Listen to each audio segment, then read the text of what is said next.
Olá, sejam bem-vindos, bem-vindas a este canal. Eu sou Patrícia Ventura, professora, terapeuta, e venho falar aqui das minhas experiências através do meu autoconhecimento, dos meus estudos da mecânica quântica, lei da atração, leis universais, ciência, filosofias e tantos outros estudos que nos ajudam a crescer, né? Não só em pensamentos, mas em ações.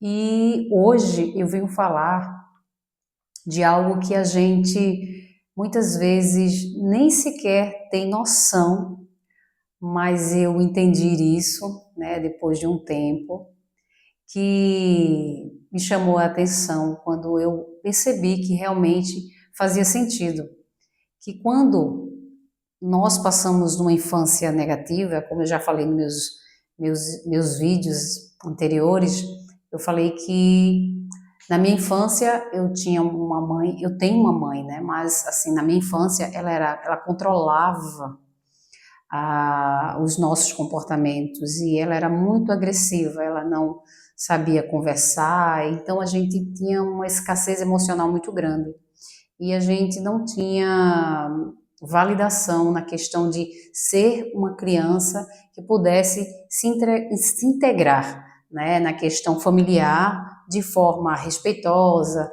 e que a gente pudesse ser uma criança realmente e recebida de forma espontânea. E então, com isso, existe uma coisa que acontece em todas as pessoas que viveram em situações difíceis na infância, é um vazio emocional, que falta um amor da mãe ou do pai.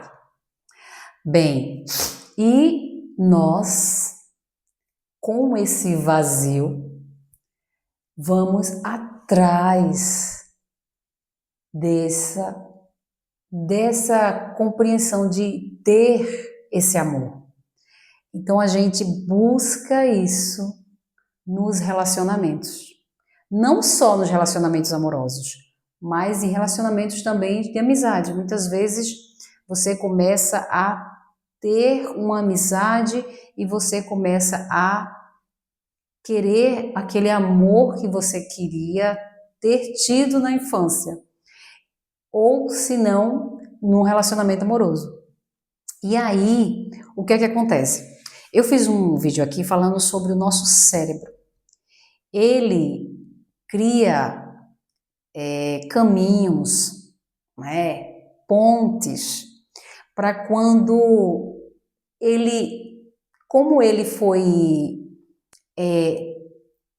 trazido informações para ele de forma negativa, criou-se dentro do nosso corpo fisiologicamente, que é comprovado, químicas do estresse. E os hormônios negativos, né, que é o do hormônio do estresse, é a adrenalina, o medo, e aí o cortisol no seu corpo, e aí você começa a ter essa química muitas e muitas vezes, porque você passa por situações muitas vezes negativas, e seu corpo, seu cérebro, fica viciado. E aí, então você começa a buscar da mesma informação para alimentar esse vício. Mas, mesmo o cérebro buscando esse vício, você também busca complementar o vazio desse amor que você não teve. E então você, sem querer, lembre-se, seu cérebro busca o quê? Ele vai buscar informações para criar essas químicas negativas.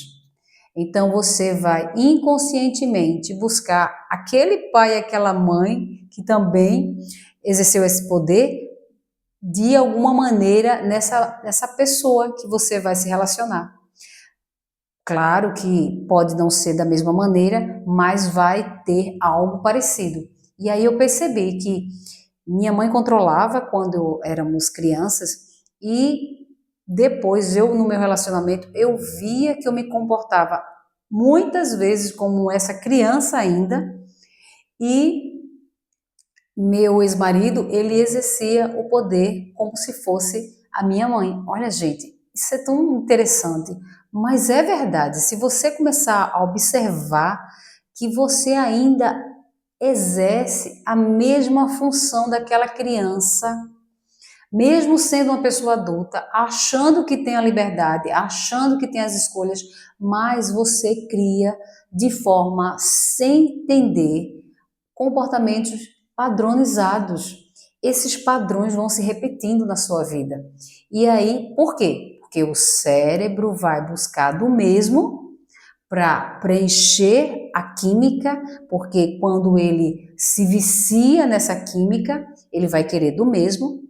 E aí, você inconscientemente também, você vai repetir. Por quê? Porque o que você teve? Pessoas negativas que exerciam controle. Você vai buscar de alguma maneira pessoas negativas que exercem algum controle. E aí você vai achar, até porque, por exemplo, se no relacionamento seus pais não era um relacionamento bom entre eles, você vai ter como experiências e exemplos um relacionamento ruim. Então você vai repetir também. Pode não ser da mesma maneira, mas se você analisar, tem muita coisa parecida. E aí eu percebi que era justamente uma das coisas que eu percebi, que meu pai, na época, ele tinha a questão do álcool, né? Ele, depois de um tempo, ele saiu, tirou até isso, graças a Deus, por conta da religião, da igreja, mas a gente viu um comportamento muito agressivo, muito perturbado que ele tinha quando bebia. E o meu ex-marido, ele bebe e bebia muito. E ele também tinha comportamentos negativos. Não só do jeito como agia comigo, mas como agia com a família. E eu comecei a ver comportamentos não iguais, mas, gente, se assemelhavam um pouco. E então eu disse, nossa, como a gente repete sem a gente entender. E é como se a gente, sem querer, procurasse exatamente repetir aquilo que a gente viveu.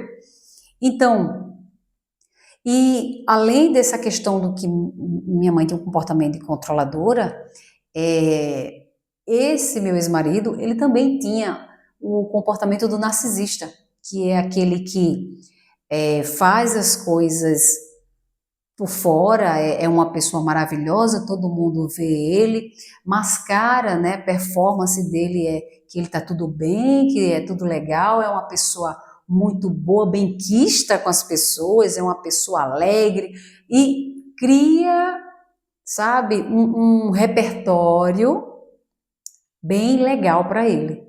Só que dentro de casa é outra pessoa.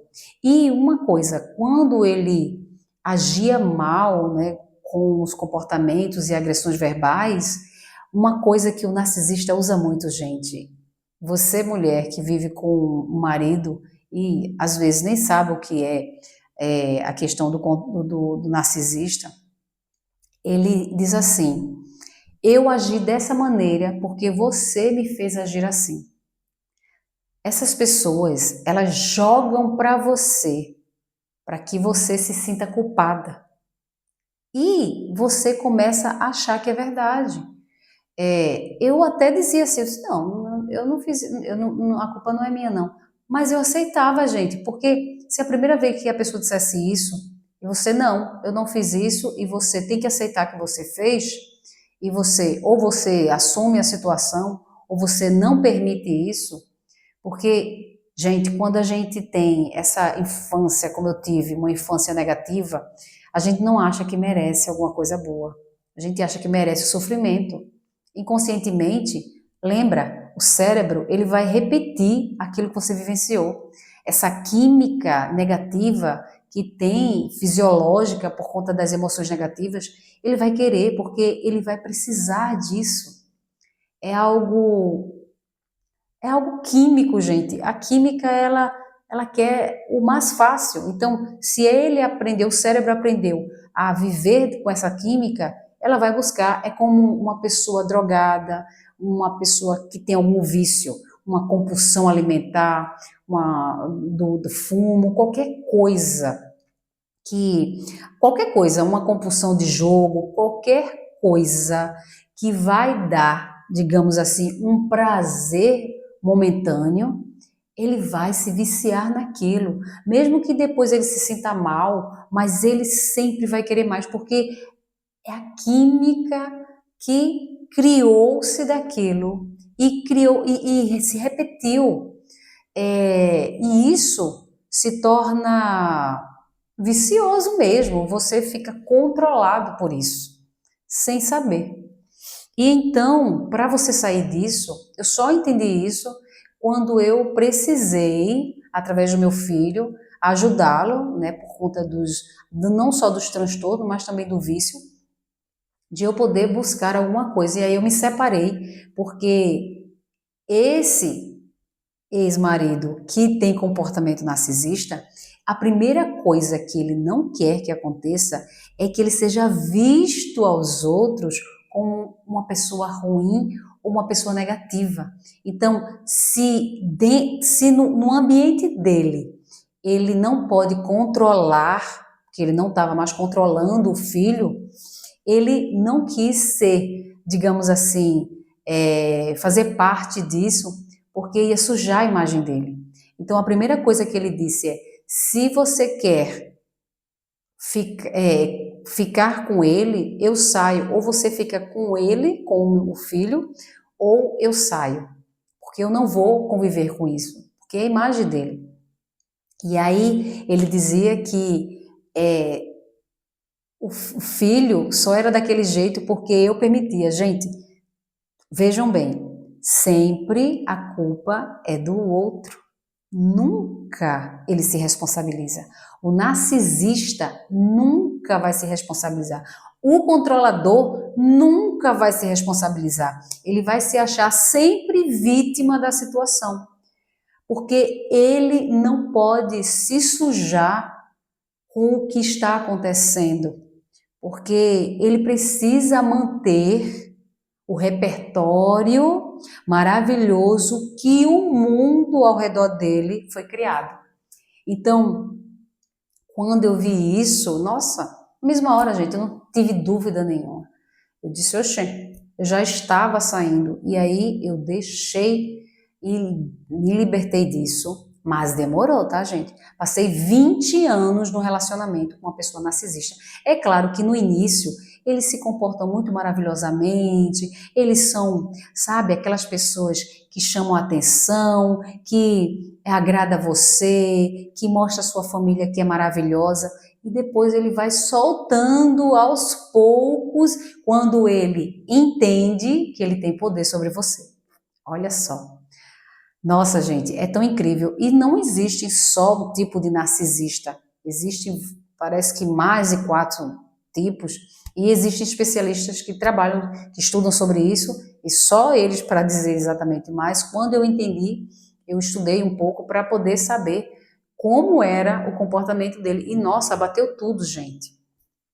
Então eu digo a você, mulher, que se você vive com pessoas que de alguma maneira te controla, não deixa você ser quem você é, e joga assim, se você fizer isso, e você vai me deixar sozinho, ou você não vai, você é minha mulher, você precisa estar do meu lado, sabe? Essas coisas, gente, é tudo negativa. Isso não tem nada a ver, isso é uma forma de controlar você. E você precisa se libertar, sabe? Você não tem que se preocupar com o que os outros pensam, mas sim como você se sente, como você pensa. E aí você fica preso a esse comportamento. E aí eu deixo hoje para você essas informações e se liberte. Não permita que os outros façam de você muleta, sabe? Para que que você vá carregar elas. Não, não, não deixe isso não. Eu só me libertei quando eu compreendi, precisei de alguma forma buscar informações. Não deixe demorar tanto. Viva a sua vida e seja feliz. Como Jesus disse, amai-vos uns aos outros, mas como a ti mesmo. Beijo!